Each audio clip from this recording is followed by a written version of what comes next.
All right, Jamie. Yeah.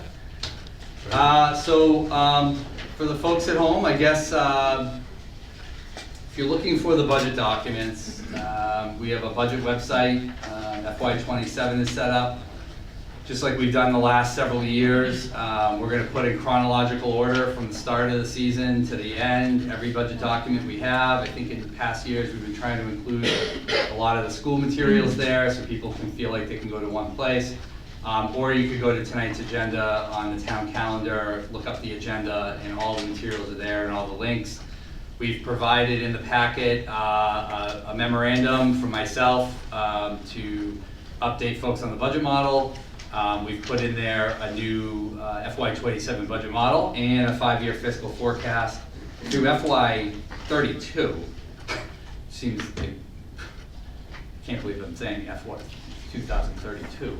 But we put a 5-year forecast in there, really 6-year, including this one, for people to just look into the future a little bit. I would caution people on reading too deeply into the 5-year fiscal forecast, because I think, as everybody knows, over the next few years, a tremendous amount is going to change with federal, state, and local budgets. But through you, Mr. Chairman, I think I spelled it out, hopefully pretty clear for folks about all the variables. I don't really have a lot to say or to present. It's pretty early in the budget season, but I think as I put in here, it may not be optimum, and I think, as several councilors mentioned earlier during councilor comments, obviously there's a lot of decisions to be made by the council and the school committee and the finance committee this year. I think all the department heads are here tonight, and the school department representatives are here tonight to answer any questions for folks.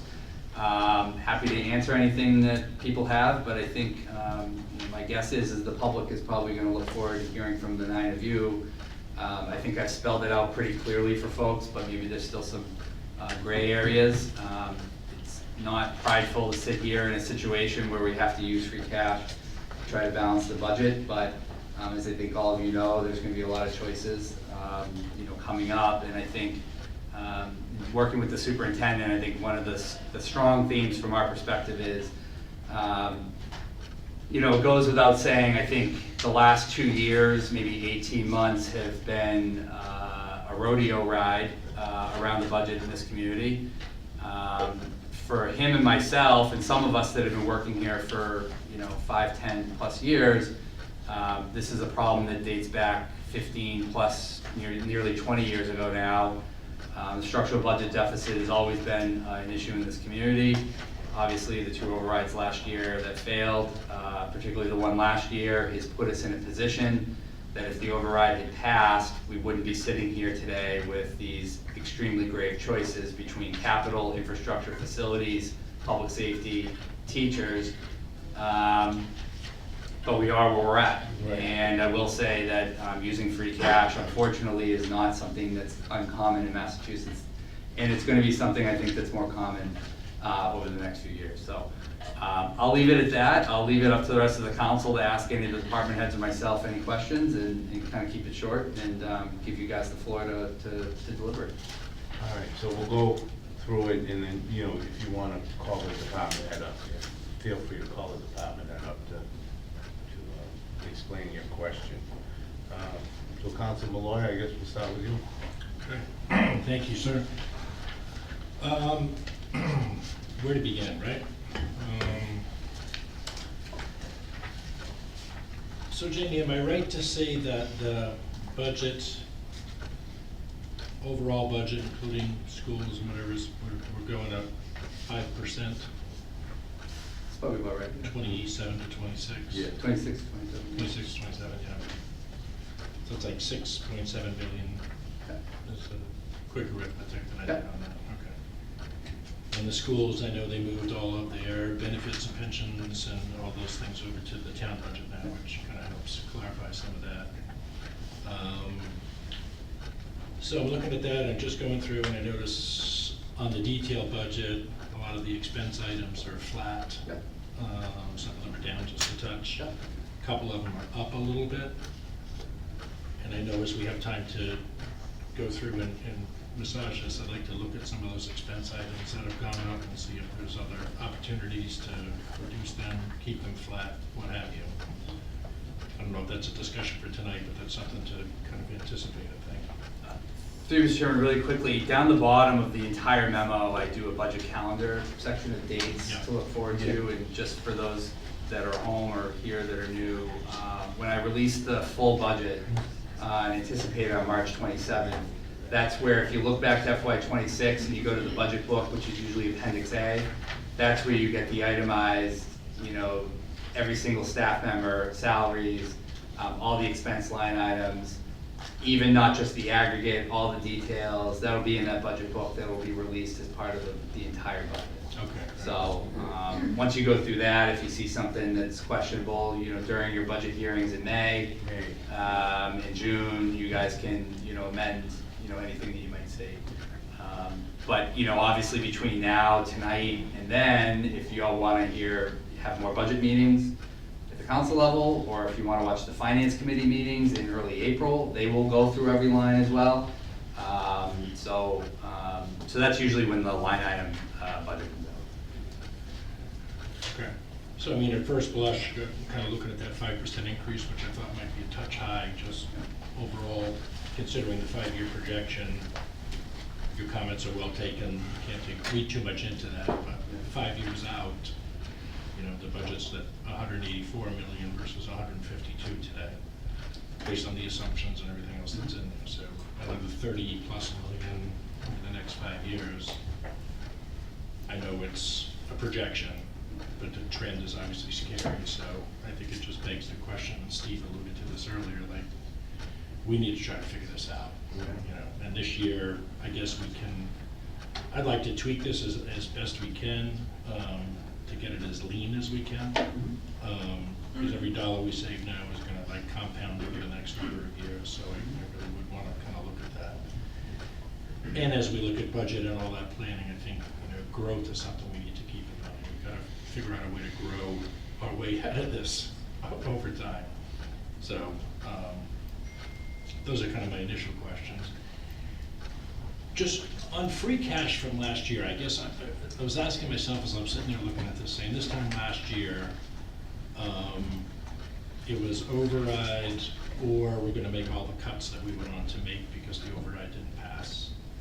And this year, we're gonna use free cash and restore a good bit of what was cut last year, including the additional police officers, the ambulance crew, which I think is either on board or will be soon, right? This month, yeah. It's part-time. The deputy town administrator role is coming back, the communication piece is new. Just conceptually, is that all due to the use of free cash? I don't know if I know, I hope I answered the question right. In this model, yes. Because if we didn't use the 2.1-ish of free cash, then you'd look at those new positions or restored positions and say, okay, well, there's about 470,000 there you'd take off. But then you'd have to cut these departments another 1.6 million or so to make up for that, right? So, you know, I think to your point earlier about how some of the expense items level out, they're flatlined or they dip, that's actually common. So when we do the model in August, we just assume 2.5 down the side, but you know, there's savings in there. So the irony is the budget deficit's almost exactly the same as it was last August. That's what I know. And there's also revenue growth when we talk about 5%. Remember, local receipts are going up 5% every year. So just to differentiate between, I think, some comments I make and people get twisted around, when I say 2.5, I'm really focused at, first of all, we've been at our levy capacity for 25 years. So we have no excess levy capacity. In fact, 90+% of the communities across Massachusetts are at their excess levy capacity, which is a troubling statistic for other communities as well. When I say 2.5, to me, that's the COLA, cost of living adjustment. 75–80% of the school, of all our entire budget is personnel. So when you're looking at personnel and you're looking at staff, you know, the COLA is, in my view, and I've said this for a long time and my predecessor did too, It's the spinal cord of your culture, of your community, and your staff. I mean, I think a lot of that gets into the us versus them that I think is behind us because of the fours that were done a few years ago. But in all sincerity, the 2.5, when I say that, as a budget, just to, this is like in the fall. You look at it and say, okay, well, the personnel costs are at 2.5, right? At least from the COLA perspective. DPW, police, teachers, fire, they all have unique stuff in their contracts about educational incentives and other things that are time off, that are unique to their unions, right? So when you look at the 2.5, because it's a majority of your budget, that to me is the single most important factor. However, when you're looking at local aid going up 2.53, which is a little underwhelming, but still just a nick above, and then you're looking at some expense items coming below 2.5 or 0, or even saving money from the previous years, that's where about right now you start looking at much more honed in numbers. But I just don't want people to forget, like, for us, local receipts, it's plateaued, I believe. I hope it isn't, but I hope the economy continues to grow. But still at a 5%, most of that money is offsetting costs in the municipal budgets, right? I mean, if you even look at the revenues, our office brought in, we brought in more revenue last year than what was projected, right? Well, all that revenue, and it's hard to pinpoint to an exact dollar, but 5% of my salary is offset by fees coming in from the work I do. 5 or 10% of Julie's salary is offset, town clerk, everybody in here, right? So when you see that revenue growth at 5%, that's not uncommon overall, the number you pointed out earlier, because some of our revenues are going above 2.5% or some of our line items, right? So I hope that answers your question about free cash. I mean, if we weren't using free cash, the alternative would be to have a discussion tonight and over the next several months about what we're gonna cut. And I'm not gonna speak for the superintendent, but we certainly meet often and talk about this. I think the last couple of years have been very tumultuous, they've been very erratic. And to be in a position where we can have a budget model where there are no cuts, that we're not talking about losing police, fire, teachers, other support staff for all the other departments, I think as everybody's getting their foundation and footing underneath of them, it might be nice to at least have a safety net there for a discussion point so that, and that's just the logic framing, that's the logic behind the free cash piece. Certainly there's a consequence on the other side, which we'll talk about later with capital. Mm-hmm. But I hope the takeaway mostly is the override last year was not a joke. This was the real deal. And I think it's gonna be really hard to find where you're gonna cut $1.5 million without other issues that fall downriver, whether it's the schools. And the last thing I'll say is,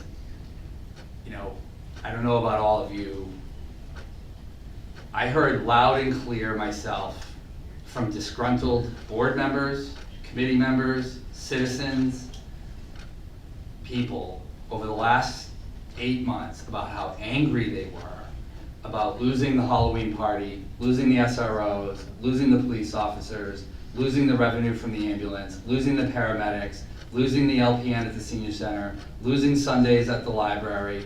The cuts from the schools, obviously over the years have been tough from enrollment-based declines and the redistricting issues and all that other stuff. But I think from my perch, I have yet to find anyone who's thrilled, or very few people I should say, if any, that are thrilled with the cuts that were made over the last year. I have found very, very few people who were happy that the library was closed on Sunday, for example. So from my standpoint, as I file a budget, I look at that feedback and I say, there was something else missing in this community for a year that didn't get out to people to make them know what was at stake last June. Because the feedback I've gotten has been overwhelmingly upset, disappointed about the cuts. And I felt like, at least from my perspective, filing a budget, I wanted to preserve a budget that didn't make any more cuts, didn't bring the community more division, and I wanted to try to put forth a decent faith effort to try to restore what people have been concerned has been lost. So I think that probably that last piece might answer your question. It does, and maybe I didn't articulate it well enough, because, and I'm with you, we really need a good year of some stability, and we buy some time to kind of figure out what we want to do going forward, so that makes sense. I guess in my mind, I'm just replaying where we were a year ago, and did we have a lot of free cash last year? Just about the same amount, yep. And what did we do with that? We prioritized capital. Capital was approved probably in January. That's just what I wanted to make sure I understood, that we use the capital Yep. for maybe what its intended purpose is, which is. Exactly. We use that money for capital Exactly. expenditures. This year, we're using it more to work on Correct. the operations budget, and we're deciding to do that. But we could have last year used free cash as well. We could have, absolutely, 100%, yep. And during the whole budget debate, whatever, I kind of listened and followed along with all that. So, you know, The the listening decision was session. made to make the cuts as opposed to use the free cash to offset kind of what we're thinking about doing now. Correct. So in my mind, I struggle with, okay, so this buys us a little tranquility, a little peace, but where we're gonna be this time next year, or the year after, or the year after. So I see your red ink on here, so, you know, I kind of know where that's going. Yeah, and I I just think wanted to as try you, and- as you went through a lot of listening sessions, I think the philosophy was, I think from the board, and Councilor DeLorco and Cormier Ledger can speak to this, I think, was that if the previous override was a 100% school override, but if the pain were shared across all departments, that would bring people together to try to deal with the structural budget deficit. With the second override, obviously that wasn't the case. So I think, and the last quick thing I'll say is, it's never good to use one-time, I know all of you will agree with this too, it's never good to use one-time revenues to plug these budget gaps. Many towns will tell you, you know, you don't know what'll come in next year, right?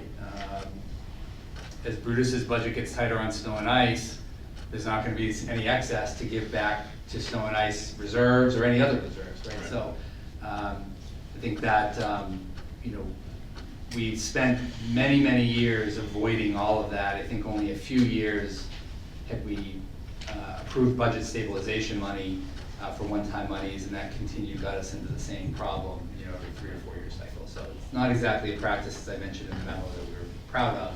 No. But given the context. Well, that's- thanks for clarifying that, because I just wanted to make sure I understood. I could just track what the zeros were in prior columns, and I think there's zeros going forward too, for free cash for the budget, so. okay. That's So right. I just want to make sure I see it. That's right, and there is zero, we did not add in the fiscal forecast any assumption of one-time monies in those next 4 years, other than the MEC stabilization fund, which we're just drawing down over a 4-year period. Thank you. You all set, Councilman? Yes, sir. And again, we will, in May, the 2 meetings we have, the budget meetings in May, we go over line by line. Right. And we automatically hold fire, police, schools, and DPW, and we go through the rest of it first, and then we get them. Just Thank so you. you know. I just so you appreciate it, know. yeah. Councilor Blank, and, Councilor, I don't have a lot to say. I mean, I've looked at the budget, you know, for the last few years, and I think what we'll find, you know, is that our operating budget really has very little fat on it. If there was any a couple of years ago, it's more or less gone. I mean, what with the schools redistricting, the cuts in police, the fire, the LPN, et cetera, we're running really very lean. You know, I get the proposal to bring back what you can, and you know, and push that and get us to at least a better spot for the next year. But that puts us in a really difficult place where, you know, it terrifies me that if we do that, we don't have a plan to support our future. We don't have a plan to, you know, on how we're going to keep the LPN, the police, the fire, goodness, the schools, you know, stable and operating in fiscal year 28. We have no idea what he was talking about in 2032. We have not put together a plan that provides any kind of financial stability for this town. Sorry, I can get passionate about this. I think it's a good gesture, it's a good approach, it's a good idea to say, okay, let's get back a little bit of what we lost and try and, get people comfortable. My fear is by doing that, they may again miss the fact that all of that and more will be gone in 2 years, because we've now burnt through our rainy day funds. We won't have anything unless we put a plan together to guide us forward. I know we've talked about this as a group. We need to have a joint budget subcommittee. The finance committee does go through all of this, these line items line by line with a number of questions. We'll get that opportunity as well. We need to do that, with FinCom, with school committee, and actually make a plan.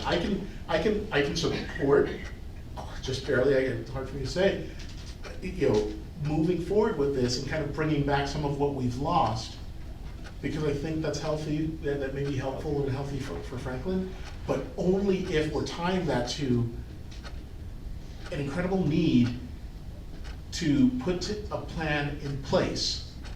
I mean, to figure out how we're going to move forward. And yes, there has to be some economic development, some growth has to be part of that. So what's our approach there? Probably some realistic cuts have to be part of that. Potentially, we're gonna need to find more sources of funding, whatever that means. But we need a plan,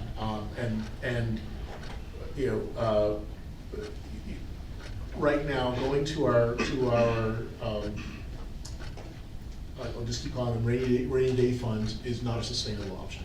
And I'm scared we're gonna put ourselves in a position where things will turn south very quickly if we don't have a plan that allows us to get to fiscal stability, where what we're bringing in is more than what we're spending on an annual basis. So that's my 2 cents, back of my head. No, I couldn't agree with you anymore. You kind of took the words right out of my mouth that I was going to say, but that's all. Councilor Griffin. All right, so first I have a question, Jamie. Your memo says that we have about $2,235,000 in free cash. Right. And then you're proposing to spend about $2,030,000. But the capital plan says we're at about $4.5 million. I just want to confirm that the $2,235,000, is that after we take out the 10% for the stabilization fund, plus the 1.8 million that we have kind of earmarked for the tier 1 capital? Is that how we get to that $2,235,000? Sounds about right. Yeah, what you're saying sounds right. Obviously, I crunched the exact math, but that sounds about accurate. Okay, and so then we're proposing to bring that down to $226,000 in free cash. That's what you would have. Right. If you approved tier 1 and the OPEB, which I'm asking to hold, and you use the 2.029 million, then that would still leave you 226,988 in free cash. I just clause that by saying healthcare is really the issue, that nobody knows what our surpluses are gonna be or deficits from our exiting our self-insured consortium. And we obviously don't know what subscribers and enrollment are gonna be in April. And that's why I suggested in here to, other than tier 1 tonight, even holding the stabilization transfer. OPEB, by the way, you'll have a presentation on May 13th, and we can dive into OPEB that night and all become experts about why OPEB is important. But you're correct, that would be about 226 left.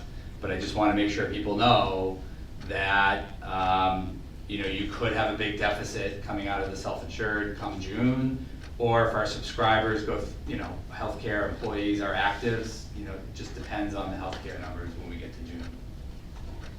So that number is really scary to me, to bring free cash down to 220. I saw the historical free cash data, and it looked like the last time that we were under $1 million was 20 years ago. Well, we got certified for 4.5.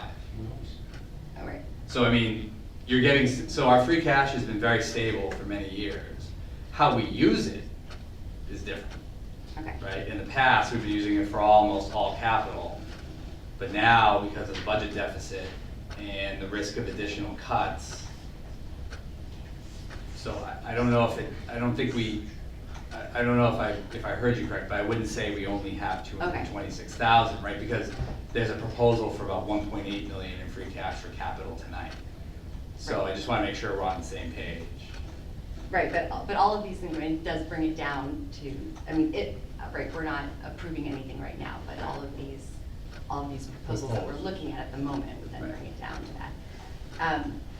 I noticed there are several positions that would be hired through free cash, and I have to say, I feel like that's irresponsible to hire people with one-time use monies, knowing that they're gonna be let go if we don't have more money coming in.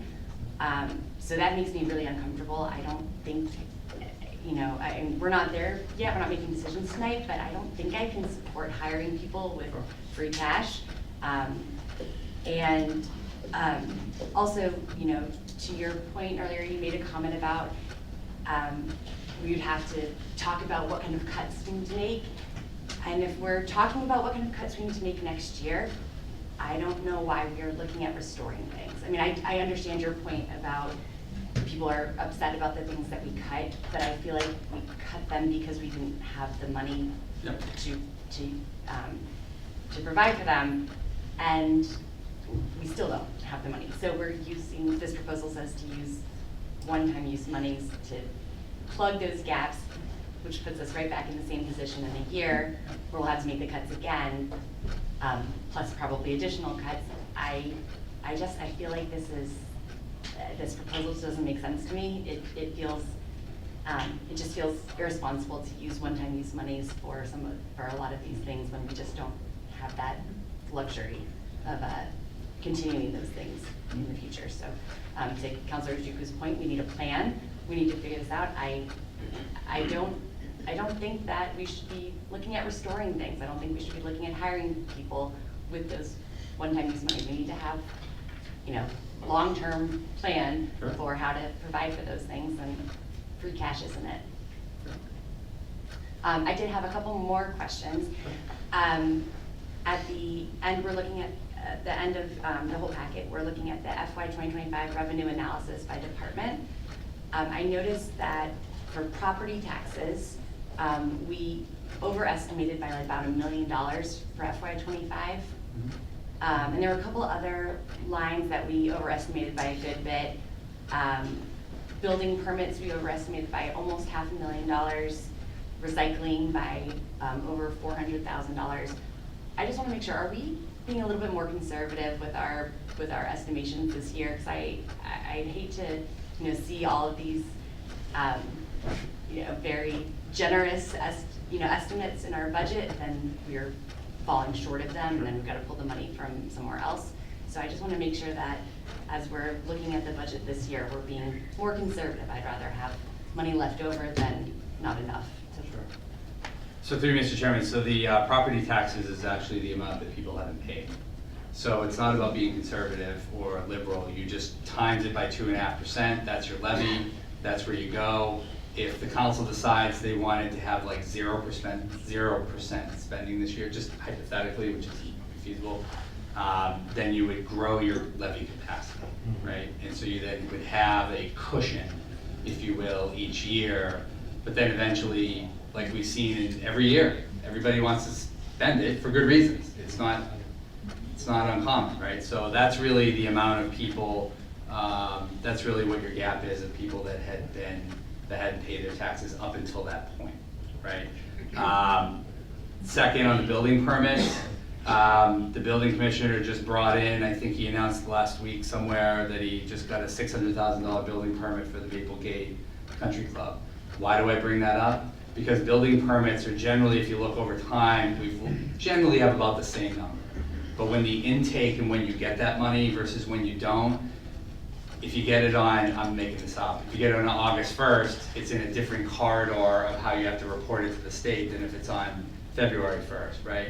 So a lot of times we may assume that number, and then next year you may see the building permits went up 200% because of a large building permit that came in for something like Maple Gate. So a lot of that has to just do with timing. It's very, very hard to predict when you're gonna get occupancy on a property and then get a building permit fee. Oftentimes it just shows up, right? We didn't know that they were gonna close on that until the end of the calendar year, and then whenever they pay their permit, whenever they apply, they could have taken 8 months to do that.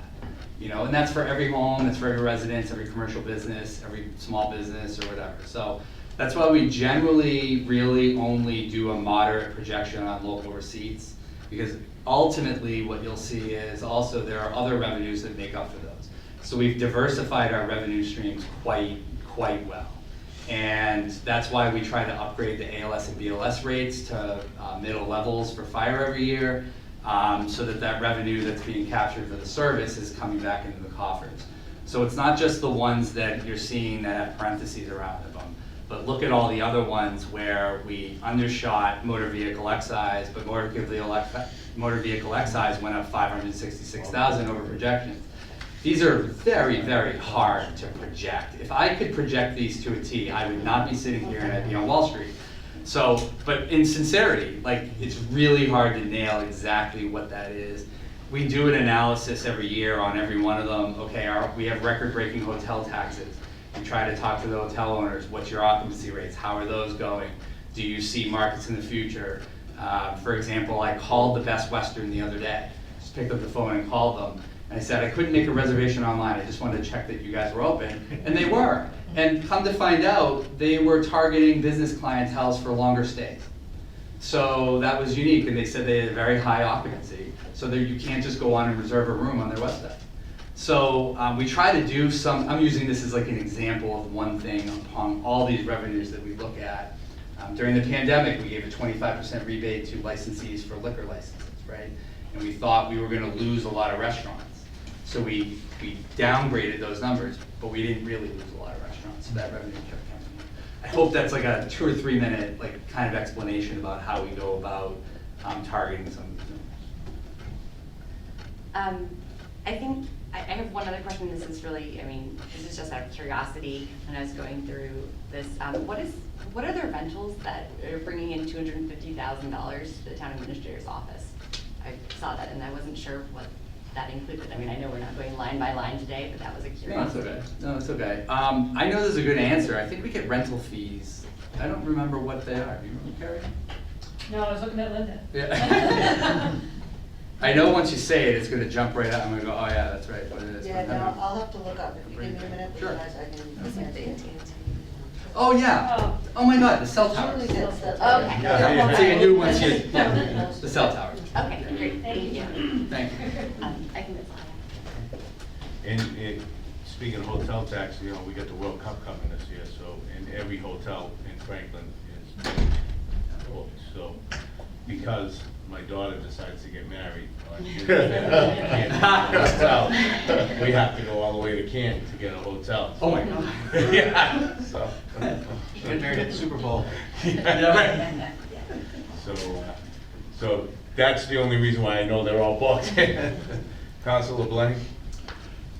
Yeah, so last week I put my stake in the ground, and Jamie went a little bit farther with this one, with the budget. It's a little bit more than I would have wanted to see. I mean, does have 2.5% for most of the salaries. We talked about 1.5% for the non-contractual ones. So I think in going forward, I'd like to see kind of that salary line broken out so we can look at that.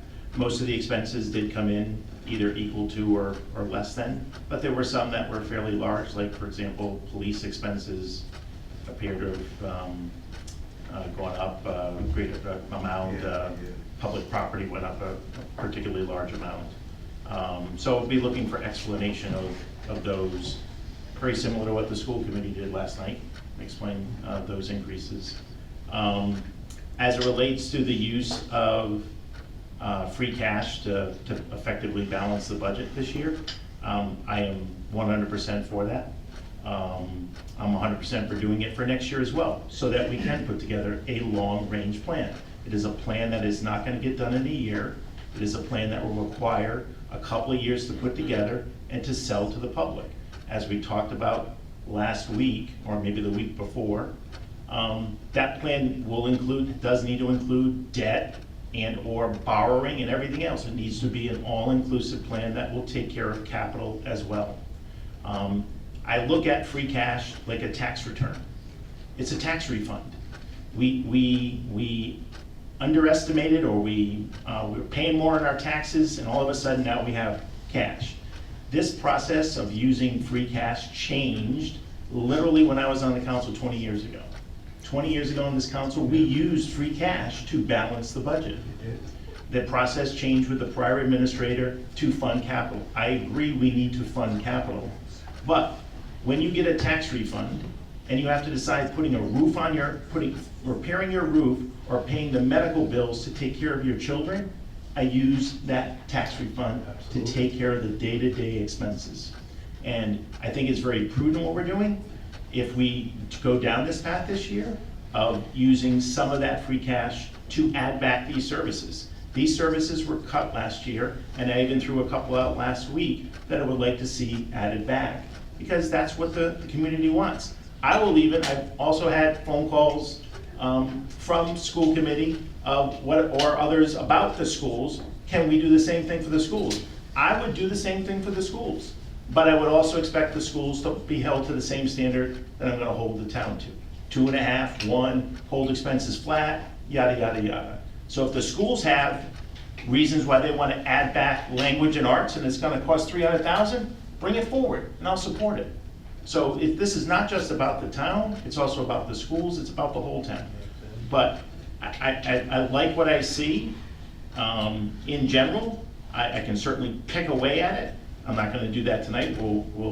We can continue to have those kind of discussions over the next couple of months, but directionally, I'm all for what I'm seeing right now. Thank you. I agree with you 100%. Councilman Mtg. Thank you, Mr. Chairman. So I have two concerns. One of them has been reiterated, but I'll get to the other one first. So I noticed that not only is it the budget balance not only on free cash, but there's a lot of reliance on local receipts. 5% increase when inflation is like 2.7, so that's a big jump. I know we're expecting the World Cup to bring in a lot of local receipts. What do we do after that? You know, and the other thing is if there's a recession, local receipts are probably going to plunge. Do you have an estimate for like what our model could look like if we had a recession? No.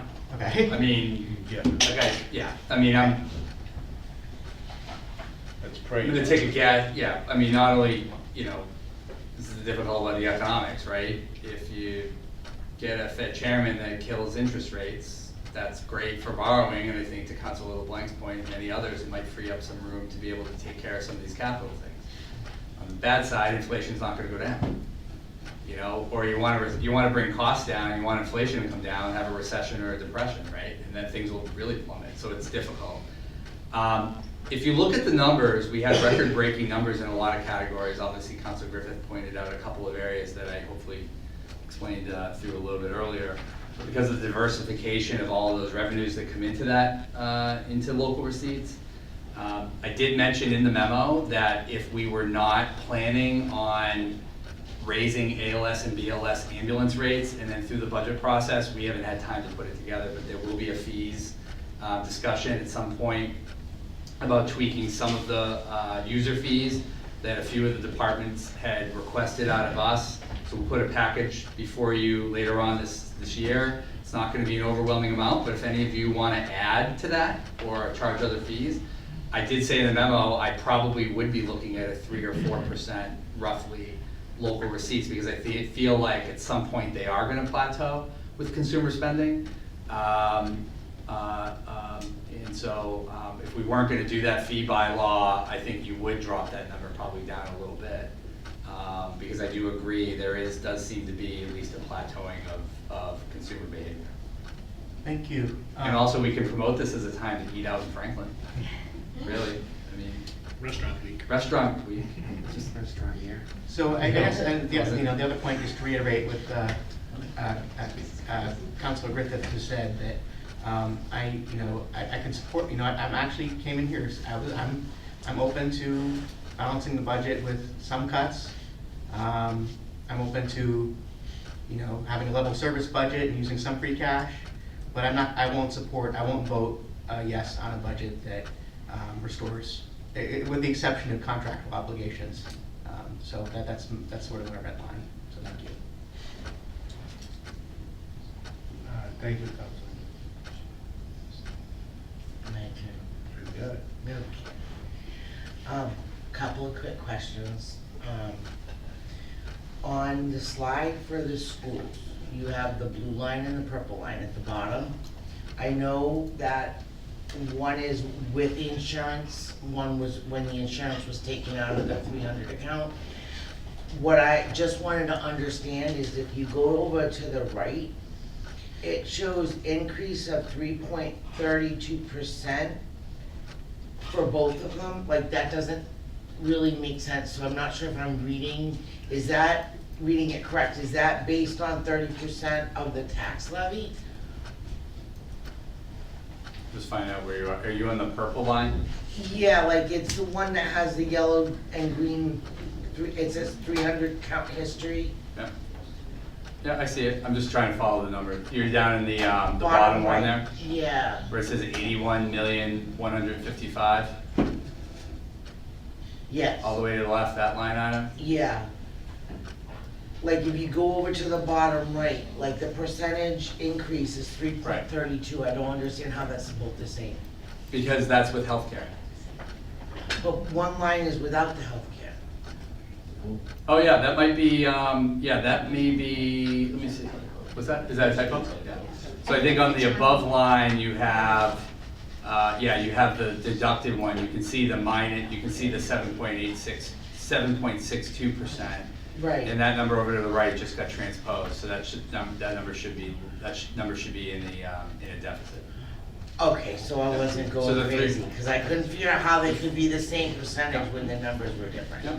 So the 3.32, obviously that got transposed because they're both the exact same number, and that shouldn't be happening. But the 3.32 would have been if they had kept healthcare in that account. And would that be based on the, like, 3.32% of the tax levy? Is No. that what that's Nope, reading? from the previous fiscal year. Okay. Yeah. Okay, all right, so the next question, and some of these might sound silly, but to me, none of them are silly, because if I don't know the answer, then I need to get it. So you spoke about the comptroller with the Munis system. Yep. And I understand that certain departments will cut a little bit to offset the cost that would come out around 52,000 Yep. out of the operating budget. What is the Munis system and what does it do? The Munis is our entire financial system for the town and schools. We've had it for about 20 years. It's generally the standard of municipal and school finance. It's all of our payroll, all of our HR functions, all of the deductions, so it's our entire financial management system for both the town and the school. It's a very complicated, financial, I don't know how many of you worked within private sector financial management systems, but it's a complicated system. And I think as the memo says here, we tried to have that position funded several years ago. We tried to do a shared town and school appropriation. Yeah. That didn't work out. The market also required a higher dollar value. We did not get any of the candidates that were even close to being able to do what we needed to do. But it's something that where we're looking for systems improvements. This is probably the most important one to help our HR's teams at both school and town and our finance teams at both school and town to be able to maximize the value out of that system by having somebody that deals with security, deals with a whole bunch of other stuff that right now HR and finance are doing. You take those responsibilities off, and you're gonna have a lot more efficiencies within all of those departments. So that's the logic there. Okay. Then on the assessor section, admin assistant. My question is, right now, I know we contract out to go have people do assessors. Portion, just Right. a small portion. Does that end that, or are we still Yes. paying for that contract? Yes, it would. Do we know roughly what that contract I wanna costs say it was 15,000, so 15,000? a year? Yeah. Okay. But this, Yeah, It was 9. 9. 9,000? Yes, So it's 9,000 a year contracted, or $54,000 for an employee. But the key is that the appraisers that are supposed to be out on the street doing new growth essentially capturing new growth through property appraisals, have to do all the admin work in the office, the abutter notifications, the phone calls, the meetings with constituents to go through their bills, all the abatements, all of that work is being distributed among all of the assessors and the appraisers, so that would free up their time to go out and be able to do the work to helpfully improve the new growth situation. If you're looking for a revenue generator, to be very blunt, that's the number one thing you got right there. Because if you can get the appraisers and our assessors actually doing the work that they're hired to do, you will structurally, hopefully, that job will easily double pay for itself. Because eventually within a year or two, they'll be able to go out and do more property appraisals instead of spending time doing all the administrative work. Then I have one other question, then I'll make a brief statement. On the budget, I've seen it in a few places, and I'm just curious what it means. What is the encumbrances? Encumbrances are monies that are spent over 2 fiscal years. So if you have a contract, say, that goes beyond the fiscal year, July 1st, you have to do an encumbrance to say that that contract is going to extend into the next fiscal year. So say you have a $100,000 contract and you spend 30 of it in FY26. You would then encumber the money over July 1st into the next fiscal year, and you would encumber 70,000 into the next fiscal year, and then you draw down that money throughout the fiscal year so it doesn't become a new appropriation for the actual budget year. So like a contract with like a contractor or like an employee's contract? Absolutely. It probably wouldn't be an employee contract. Okay. I don't think that would be it, but it would be any other vendor you want to identify, anything you can think of. Okay. It can only be used for that money. Right. Okay, that's basically my questions. But I'm really struggling with the whole free cash aspect. I do understand like what Councilor LeBlanc was saying 100%, but I also kinda, with Councilor Griffith and Ojuku, thank you. I kinda agree with them as well. We talked about the override and the cuts that we had to make, and everyone is sitting here, we didn't get a message out to people, so they didn't understand. As someone who was part of Vote No, and I feel compelled to say this, it wasn't all because people didn't understand, it's because people can't afford it. Yeah, I agree. It's not a matter of we don't care about the town or the schools or the police or the fire, but we're trying to keep a roof over our head and food in our mouth. We talked about the electric rate going up 1%. Do you know the usage is nothing? My electric bill is normally very small in the winter because I have gas heat. It's tripled because it's the delivery charge. All the other That's 3 fees. times higher than the amount that I actually used. That 1% increase does not faze me. Can we get something to do with the delivery? Because that's insanity. Grocery bills are astronomical. My insurance now, I can no longer use Milford Hospital. So I can't call 911, don't come get me because you can't take me. You'd have to bring me to Brockton because I'm struggling this way and I'm not the only one. So what we need to understand when we're doing all this isn't that people didn't understand what was gonna be cut. They can't afford the increases right now because everything on a state and federal level is killing us. And this state is the worst of them all. That was 52. They are crippling the residents, and then they're saying, figure it out. From the unfunded mandates that school town have to do, we're drowning. Okay, everyone knows, I almost was late for a meeting. I'm sharing a car. Why? I can't afford to get my daughter's car fixed. I'm just making it. So that's what we need to remember and stop focusing on the fact that people weren't listening. They were listening. We need to listen to them. Do they like the cuts? No, they don't. But I have to agree with bringing back employees with one-time money when we can't promise them sustainability in that role is cruel. Because I'm gonna bring you in and say you have a job, but in 365 days, you might be getting laid off. Now we're dealing with unemployment insurance.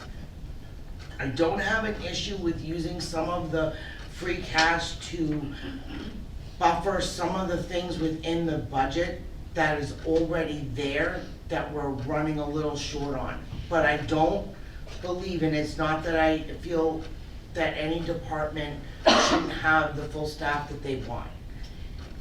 In a grand scheme of things, we would all have everything that we wanted.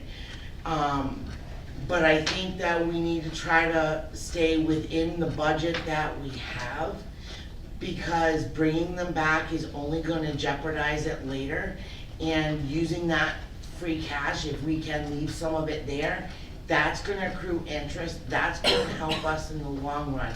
Because right now, we don't have a plan.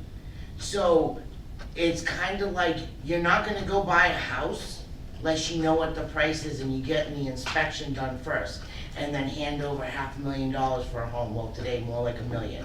But the point is, don't use everything that we have, because we don't know what tomorrow is going to bring. So buffer what we absolutely need and say no to everything else. And as far as like the trash at the parks, if you can bring in that bag when you go, you can carry it out like we used to do. There's certain things that even residents are gonna have to take up and be part of and help out with and take responsibilities for. Because not everything can be funded. But if we use everything that we have and something bad happens, we're in trouble. And that's not where I wanna be. So I'm really hard pressed on approving any free cash going to new positions, even if I feel that they are needed.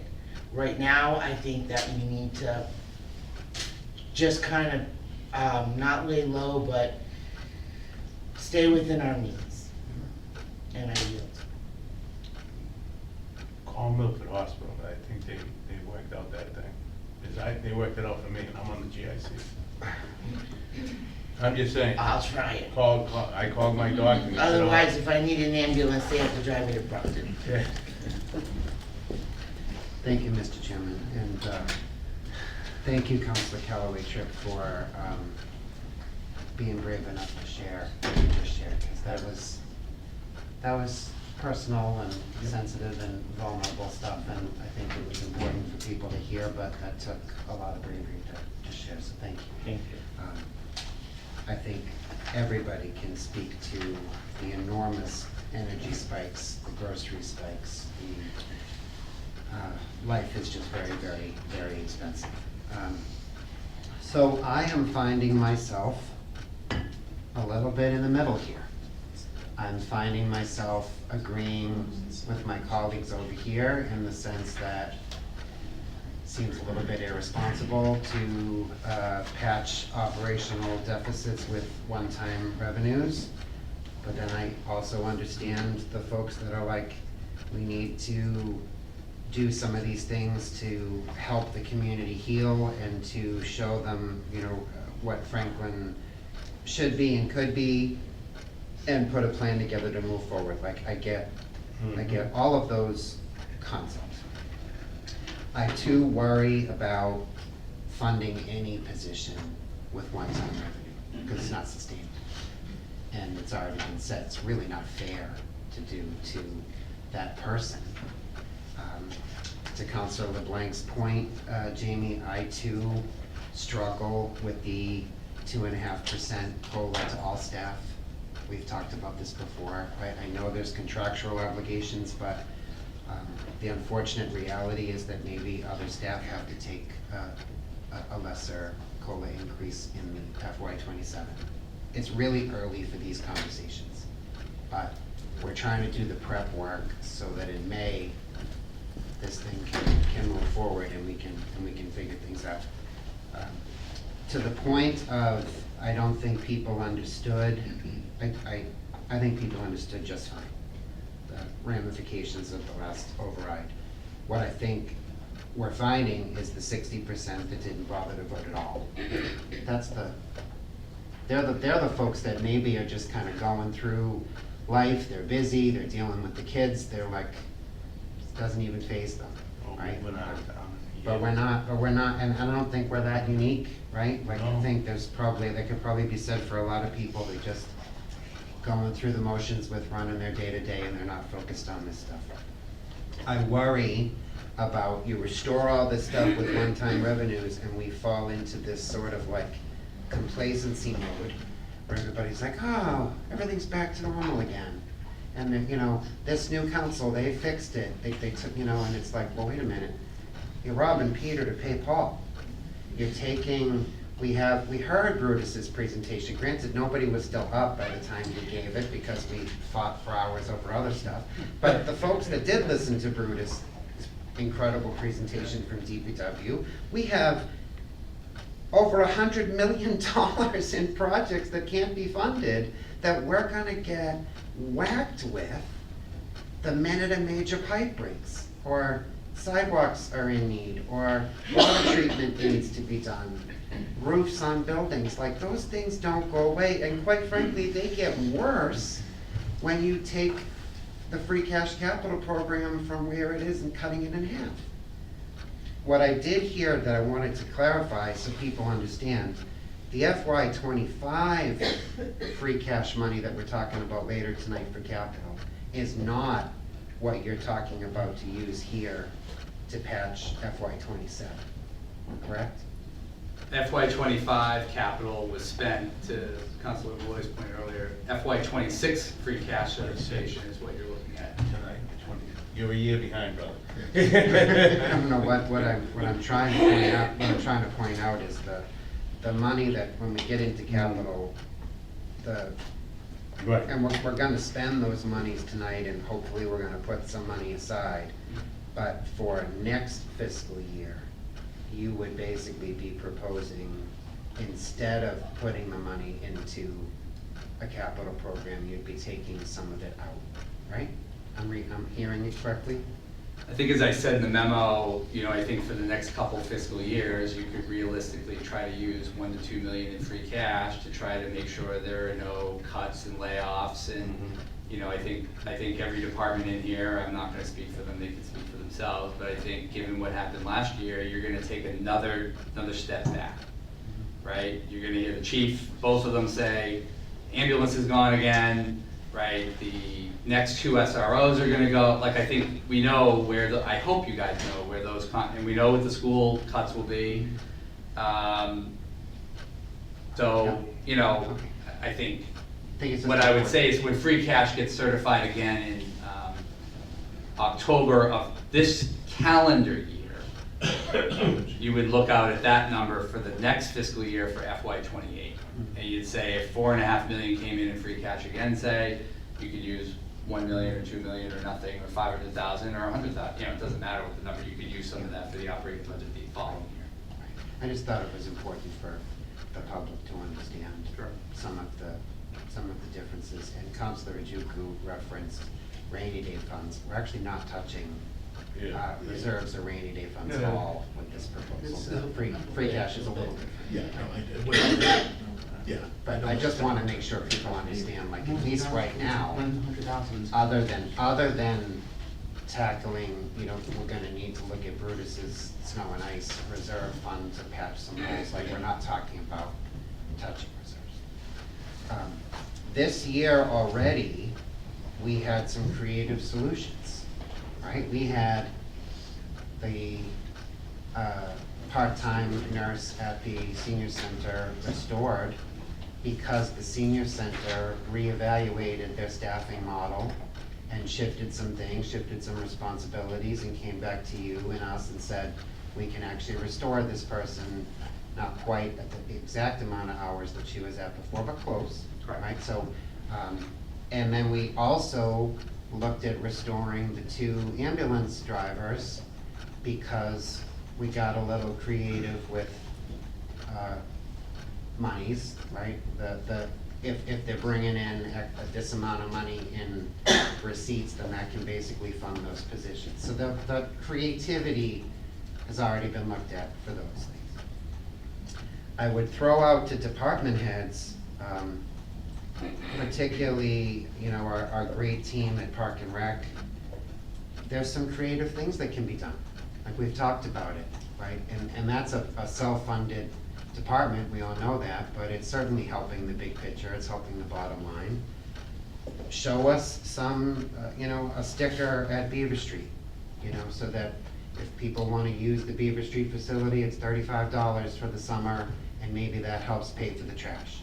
Or, charge a fee to the people using the cricket fields, like do a contract with them so it's not free. Like, I think there are some ways, like those other departments have done some creative things. Is it gigantic revenue? No, but it shows steps in the right direction. I would encourage you, Jamie, between now and May, and all of us, we might be able to patch a few holes with dipping into free cash and figuring that program out. I don't think we can restore everything that you've outlined here, even though it would be nice. It'd be such a nice thing to be able to tell everybody we found the money. But I also worry about the people in the community that are gonna say exactly that. You found the money. You don't need an override. You don't need to come to me about your problems. You found a way to bring everybody back. Things are good.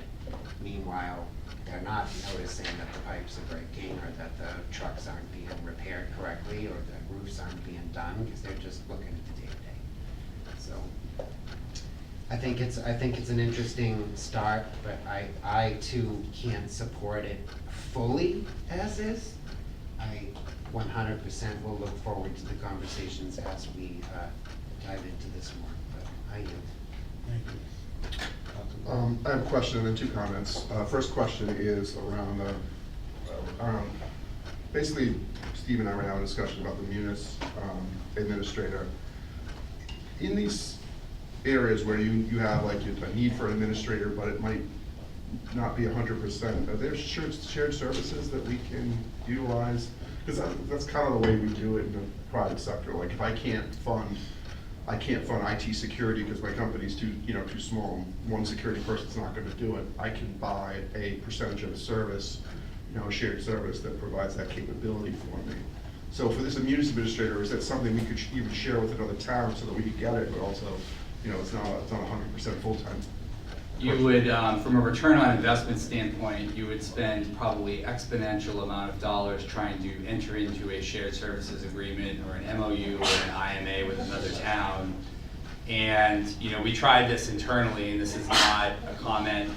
We tried a communications director, we tried a munis administrator, we tried a cybersecurity specialist within our own school district, where we all work on the second and third floor here, and we couldn't get that baked into the budget. Working with another community is going to be 10 times harder. Regionalization sounds great, and in certain instances it can work, but I think as towns are looking inward, and when they sign up for something, they want more than what you get into. And so it's just, I can tell you from doing IMAs and regionalization and all that stuff, you spend more staff time and more hours to get like $10,000 from the town of, Norfolk, say, to buy in, and then maybe one day goes to Norfolk, but then you lose the value of that full-time person being here. And the whole point of this is to maximize the modules in the system among the team here. It is a good question, and it's not a bad idea, but in practicality, working that out with another town is extraordinarily difficult. I would say that, animal control right now has not been looked at in a long time because there's a new town manager in Bellingham. We're going through that entire thing, and we're going to cost it out. It's going to cost more money, but we're trying to rewrite that to give an opportunity to get more towns in animal control because of the economies of scale. That definitely is something that can work. The regional dispatch center, I've been wasting my life away on trying to get merged, you know, with Foxborough, you know, in 3 or 4 years, that's almost certainly to become a reality.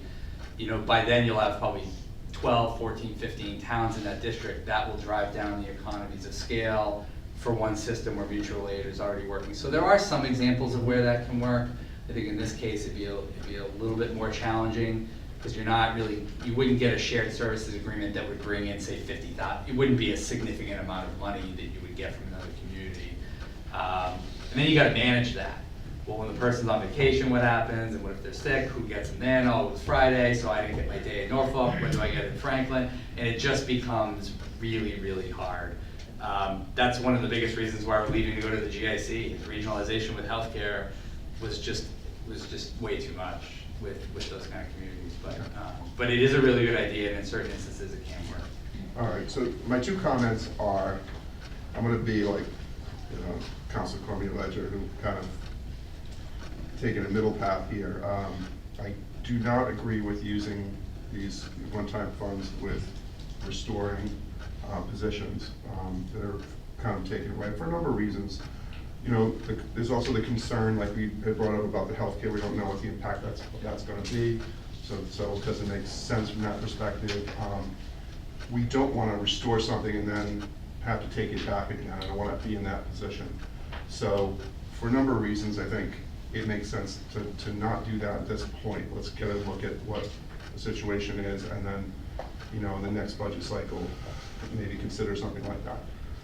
But to Councilor Blake's point, this idea of how we use free cash, I think, needs to be looked at as well. Because right now we just say, well, it's going to be used just for capital spending, but it doesn't have to be. That's a decision that we've made to do it that way. Okay, and we can fund capital different ways. We can borrow to buy capital items. So we should take a look at that and say, okay, is there a percentage of free cash that we, going forward, that we do want to spend on budgetary items, and then, you know, a portion that we want to spend on capital, and consider that. You know, because like I said, this is kind of something that a rule that we've set up on our own that, you know, we can make a change to, and we have to look at everything. Everything has to be on the table in order to solve the budget cap. So those are my points, and I yield the rest of my time. Thank you, Councilor. Well, I can't agree with a lot of yous. I don't believe it. I believe if we give 2.5 contracts a raise, I don't believe that we should cut. I don't think the fire chief should get a 1.5 raise, or the police chief. They're doing just as much work. And I think when the schools got 4.5 and the municipals got 2.5, you saw what kind of divide that brought the town to. It was awful. I mean, that could be my union, but I think everybody deserves the same amount of raise. I know in the public sector where I am, if we negotiate a contract for 4%, our managers get 4%. It's just the way it is. It's always been that way for 40 years that I worked in the public sector. So I definitely wouldn't support that. But I do agree that we keep a level budget. We no cuts this year, and I definitely agree with Councilor Kujuko that we need a plan. The plan for the next couple of years has to come in, and it's going to be a lot of work from all of us. I mean, it's not just sitting here. It's going to be a lot of work. And the school committee's going to have to, the finance committee, everybody's going to have to chip in. It's a lot of work, but we definitely have to get that plan and rolling. Jamie, I don't know about you, but I agree. Yeah, through you, Mr. Chairman, great feedback from everybody. This was very, very helpful. I hope it's helpful that we've, I know the school committee and superintendent got things done a little earlier this year. This is the earliest we've ever had a real budget model with local aid baked in, so this is giving all of you in the community hopefully fair time to make some tough decisions. I have 2 quick points and then 1 question for you guys. First, I just want to speak to Councilor Callaway-Tripp's comment. I agree, affordability is probably the biggest threat in this state. I reference it in my memo. I've spoken about it many times at meetings. I understand a lot of people could simply not afford an override. I also want, and I hope she'll acknowledge, that a lot of people are really upset about the cuts. And people have told me on a near daily basis, whether I see them out and about, whether they call, a woman stopped in my office last night at 3 o'clock. I was the only person there, and she came in, I had a great conversation with her for an hour, and the conversation is consistent that I have with people. I had no idea that was gonna happen. I didn't realize that the nurse was gonna get laid off. Why couldn't we cut something over here? Why are we doing this? And I think many of you referenced, why are we not fixing a roof? Or why are we some people tell me, why are we fixing the roof? And why aren't we doing this? And so I think what y'all are dealing with is an extraordinary amount of opinions from people that they have very differing opinions. The override statistics of the 2 votes, I think, are very representative here tonight. I think all of you are bringing forward opinions that all of you have heard throughout the community, a variety of ones, from maybe this budget is irresponsible, to how can we restore positions, to I can tell you a lot of people do want these positions restored. So people aren't not asking for the services. People want the work to get done. I don't envy the position all of you are in. It's very, very hard because you're dealing with hundreds and thousands of opinions, and you're not going to make a majority of them happy. Because every decision that gets made is going to come with a significant consequence. The overrides, I would point out, were 49-51, both of them. Yeah. And they were within a couple hundred votes on both. I think the challenge all of you have this year is how do you thread that needle with the variety of opinions that are here tonight, but also the variety of opinions we've all heard, the variety of opinions you have here. I wanted to make sure these folks in the room have their voice heard. And a lot of this represents that. This was the budgets that they brought forward at the departments, including the schools. When you do dig into the budget and get into the bone, you'll realize you'll be into the marrow, the bone marrow, because there is no reform. There's no easy thing that's going to get done. There's no this, that, or the other thing that's going to solve, even if you didn't fund the new positions with one-time money. One, you're still going to have less capacity to do a lot of the work people want you to do. A lot of the work some of you want us to do. You're going to have less people, you're going to have fewer people. But also you're just going to be in a position where some of that work, if you cut the departments, you're going to cut into that even more. But I think part of what this group has to decide is, maybe to Councilor Callaway-Tripp's point and maybe others, maybe the townspeople really do want a lot less. And maybe all of you have to set those expectations with the public that the 3rd ambulance is something we can't fund. I think we've heard a lot about school needs and investments in foreign language and a variety of other things. Maybe the expectation has to get set where we say to people, we're never going to do that. We just can't. We're just not going to be able to do it. And I think the override numbers speak to that fracture in the community. Those are very close votes. And you had 2 of them in 1 year that were extraordinarily close. So while Councilor Cormier-Ledger, I agree, and I point out the 60% who didn't vote, right? These were still 2 enormous voter turnouts for a special election. 40% of the public and almost 50% in 2024. Those are huge, huge voter turnouts in a special election. People were paying attention. They did come out and vote in a large number.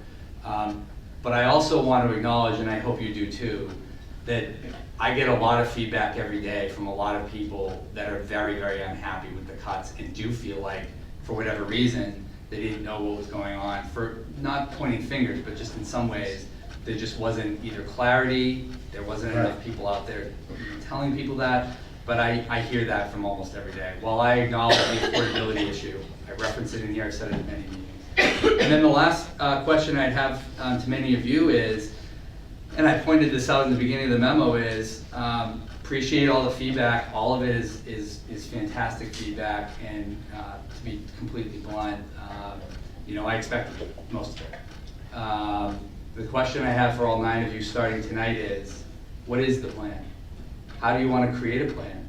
I think a shared services agreement, I think a couple tweaks to revenues on recreation, or maybe some additional fees. Every little bit adds up.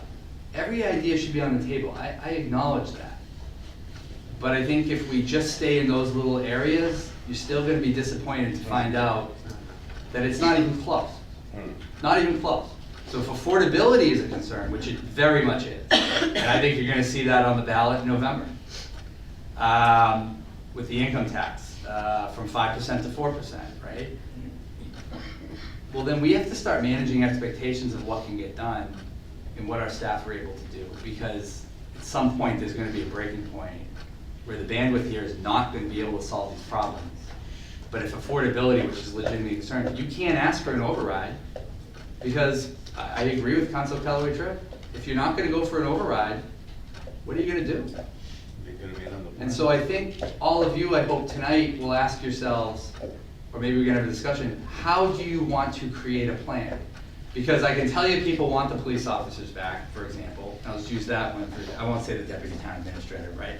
But if you want to get those officers back, how do you do that? How do you keep up with the demand? We have record-breaking call volume in both police and fire. So I think maybe what would be an advantageous point, and I don't know if it's tonight or in the future, how does the town council want to create a plan to make this more sustainable in the future? So that, to Councilor LeBlanc's point, if we support even a year or two of free cash, then what? And I think that's ultimately, if you take an override off the table, you really can't borrow. Where are you gonna borrow? There's no money to borrow. Then you're paying 3% interest rate on that borrow. So you're not gonna go out and borrow, and the only other alternative to borrowing is a debt exclusion.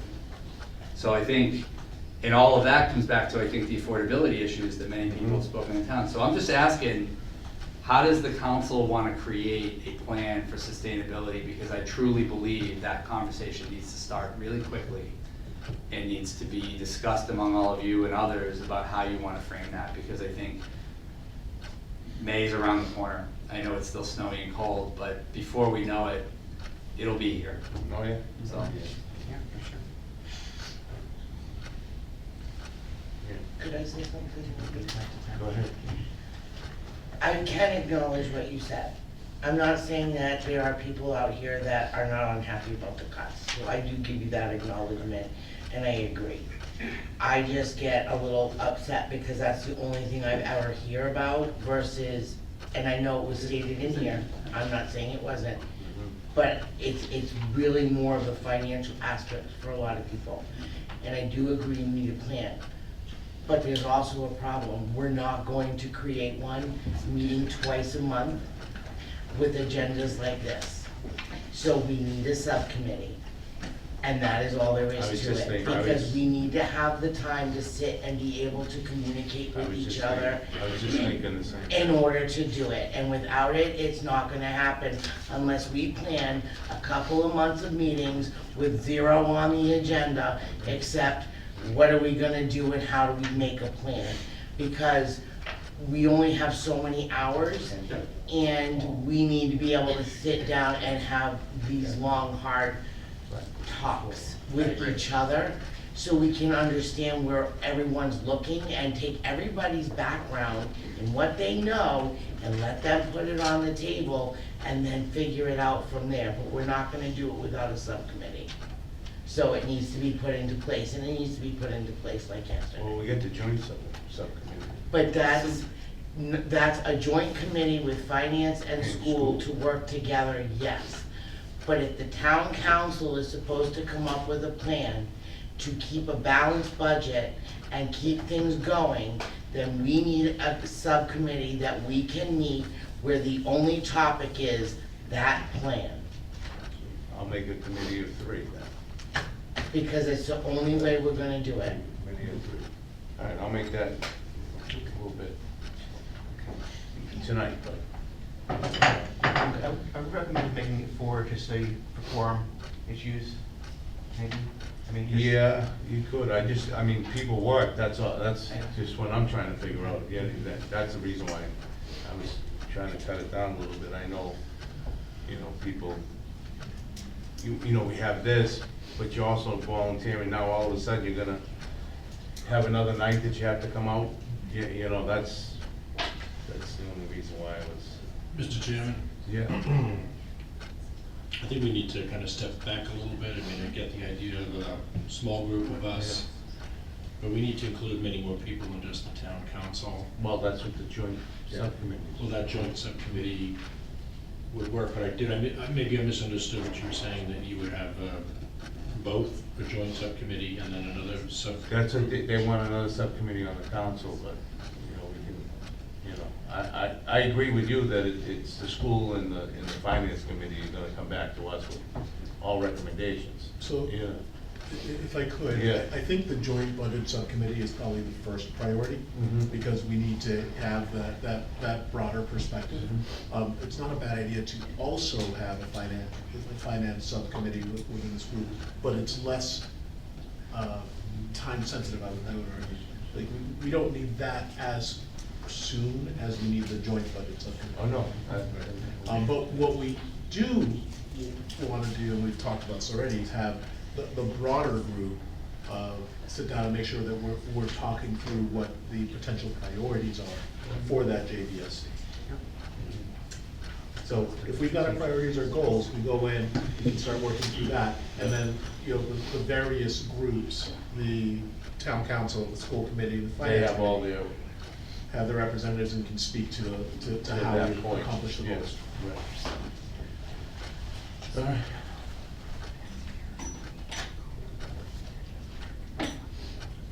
I think it's just that we had questions, right? That's what the department heads are here, right? Now, we're gonna go to capital, right? Yeah. And then we can speak to them. I mean, anybody can speak. Yeah, that's what I'm saying, but I don't, nobody needs to talk to any of the department heads, is what I'm saying. I'm just wondering if any of them have anything specific that they want to point out or call out. Well, on the budget, I mean, I don't, does any of the department heads have anything that they wanna speak to? Go ahead. Is this really, this happened today? Yeah, we'll go into detail. Thank you, Mr. Chairman. Bruce Carriage, Public Works Director. You know, I hear all the different things that go on, but I just want to reiterate, because it's only fair to say, as Council Ted Cornelius says, that when you start affecting my budget, it's not personnel, it's a lot of maintenance type things, preventive maintenance. We have a strong preventive maintenance program. And money you don't spend now, it's going to cost you more later. Just want you to know that. You don't have to tell me. Well, I want the public to know that too. Yeah. You don't always see our expectations, like right away, we're not gonna lose a resource officer on July 1st.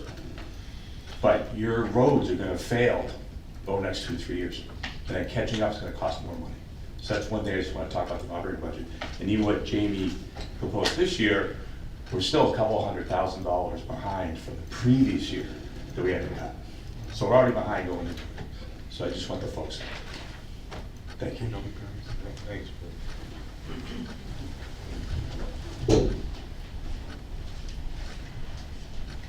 Sarah, then Lucas. Good evening, Sarah Amaral, Senior Center Director. I just wanted to thank you all for having the tough conversations.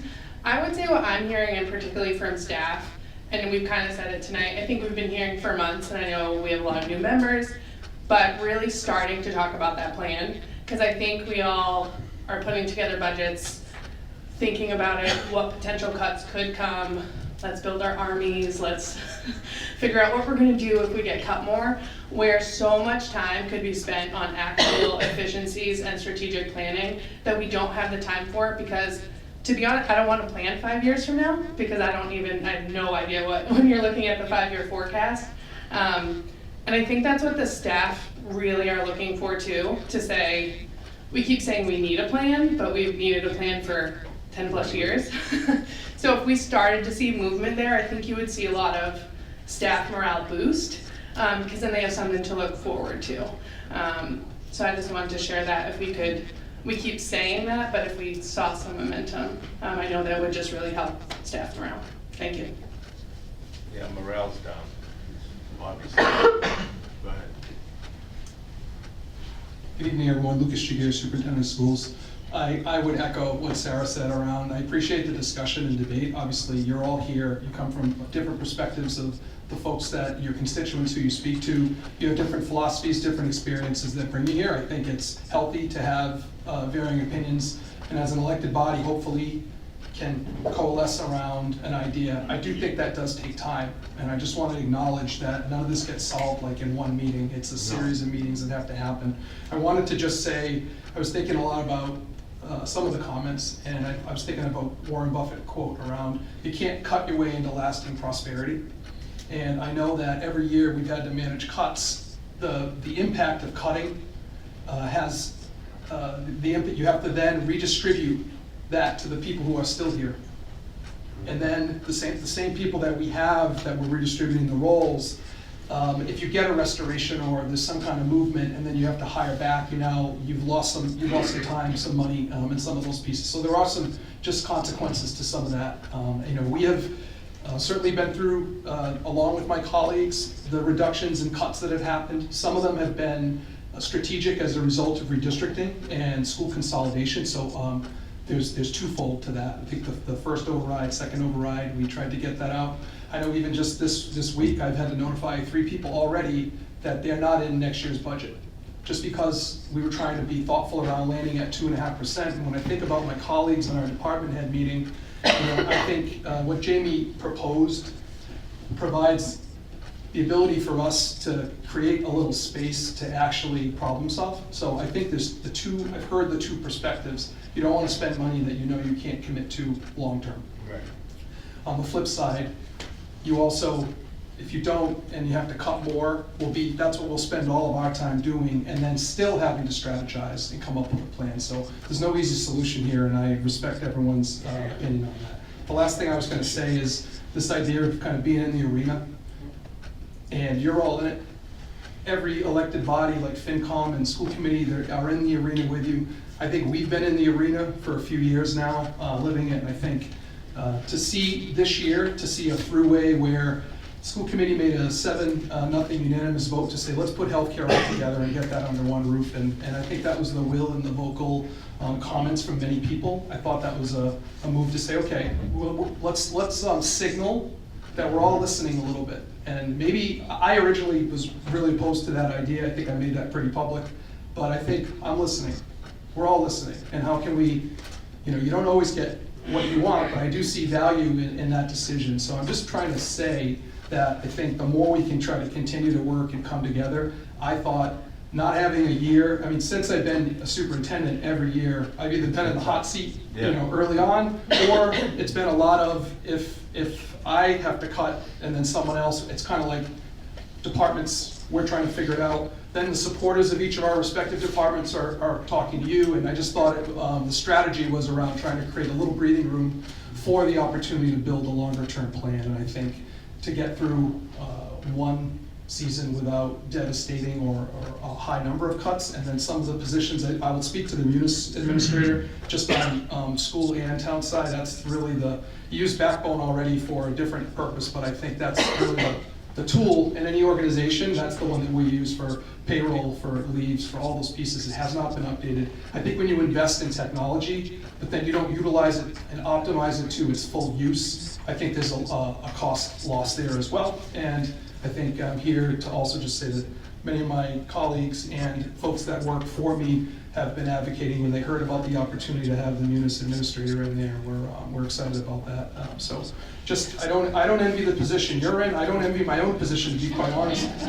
But ultimately, I hope that we can continue to try to figure a way to work together. And I think thoughtful, strategic, long-term planning with a solution to get us through a period of time where it's clear that more questions need to be answered, more information needs to be provided, might be a worthy endeavor. So thank you. Thanks.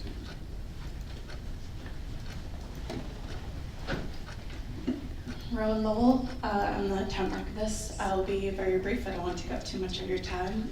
Just to say that for many of the smaller departments, such as myself, the arts, the senior center, the library, we are already approaching a point.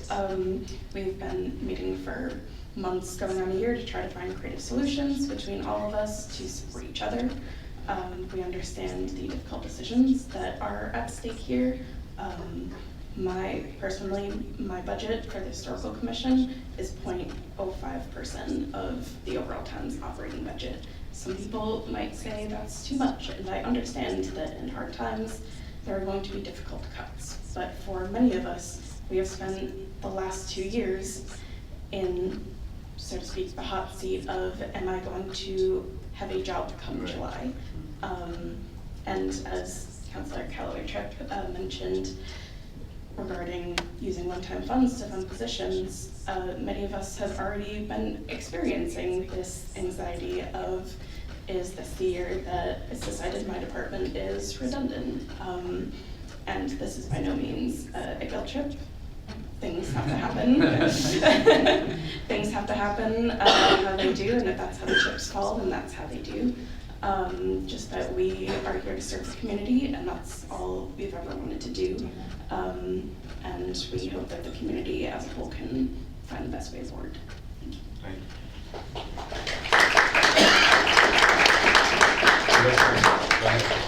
Thank you for this. I'm hearing from a lot of the staff that they want certainty from the council.